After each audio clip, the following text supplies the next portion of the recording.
Kisah tragis kematian preman kampung.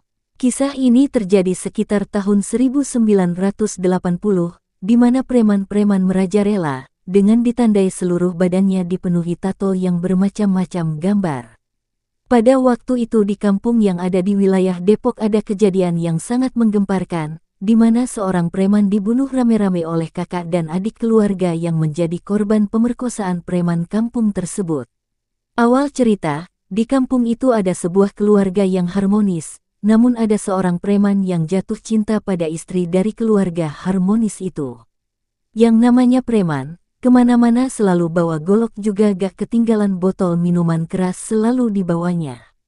Suatu hari, preman itu datang ke rumah keluarga yang harmonis itu.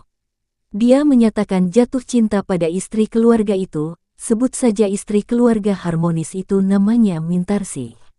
Tentu saja Mintarsih menolak mentah-mentah, karena di samping ia sudah bersuami, juga memang tidak suka sama orang yang suka mabok. Akhirnya si preman itu pulang dengan rasa kecewa. 2 hari kemudian si preman itu datang lagi dengan menghunus golok, sambil teriak-teriak memanggil-manggil Mintarsih. Namun saat itu yang keluar suaminya, maka si preman itu marah-marah sambil bentak-bentak suaminya nanyain Mintarsih. "Mana bini lo? Suruh dia keluar," bentak preman itu. Si suami menjawab dengan rasa penuh ketakutan, "Ada di dapur, lagi nyuci piring." Tanpa permisi lagi si preman langsung masuk ke dapur, dan memang Mintarsih ada di dapur lagi nyuci. Dipegangnya tangan Mintarsih serta lehernya ditempelin golok. Mintarsih dipaksa untuk melayani nafsu bejatnya preman itu. Karena takut, Mintarsih terpaksa melayani nafsu preman itu di dapur. Sesudah puas, preman itu keluar sambil sesumbar, "Awas loh, kalau kalian macam-macam, gue habisin semua keluarga loh." Karena 1 kali telah berhasil, maka 2 hari kemudian si preman itu datang lagi menemui Mintarsih yang kebetulan sedang duduk di ruangan tamu.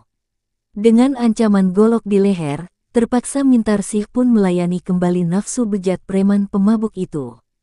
Kejadian itu terus berlanjut, bahkan kejadian itu pernah dilakukan di depan mata suaminya sendiri. Tapi karena takut, suaminya tidak bisa berbuat apa-apa, dia hanya bisa meneteskan air mata melihat istrinya diperkosa oleh preman itu. Akhirnya suaminya datang ke rumah kakak dan adiknya. Dia ceritakan semua yang terjadi pada keluarganya. Mendengar pengaduan itu, kakak dan adiknya sangat marah. Maka mereka sepakat untuk menghabisi preman itu, yang katanya si preman itu tidak mempan dengan senjata tajam itu. Dan disusunlah rencana sedemikian rupa. Beberapa hari kemudian preman itu datang lagi. Dia teriak-teriak di luar manggil-manggil Mintarsih dengan kata-kata yang tidak senonoh. Mendengar suara preman teriak-teriak, akhirnya suami Mintarsih datang mempersilahkan masuk. Pas si preman mau duduk, tiba-tiba ia dihantam oleh adik suaminya dengan balok kayu. Pukulan berikutnya datang dari kakaknya, dan juga suami Mintarsih yang sudah lama menyimpan dendam. Mereka memukul preman itu dengan kayu tanpa henti-hentinya. Orang-orang kampung di situ juga timbul keberaniannya, dan ikut memukul juga.